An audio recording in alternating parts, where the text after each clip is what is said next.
Hi, my name is Santos, and today I'll be showing you how to change your ink toner from a Workcentre 6515DN.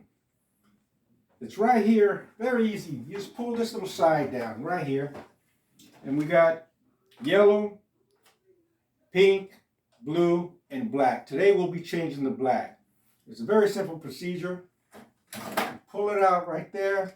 It has its grooves, how it goes in, and an arrow.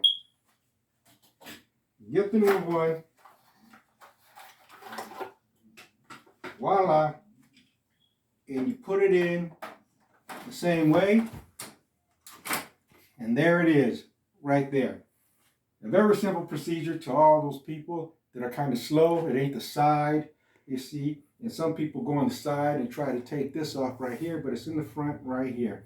And after you put this up, your startup page will have your serial number on it, just in case you get confused and don't know exactly what's going on. And we also have the box it comes in. It has the serial, another number right here for you. And if you also get confused and don't know exactly what's going on, it also has directions on the back. Step 1, step 2, step 3, step 4, and step 5. Now, that is the easiest way to do it, and that is a fun way to do it. Have a nice day.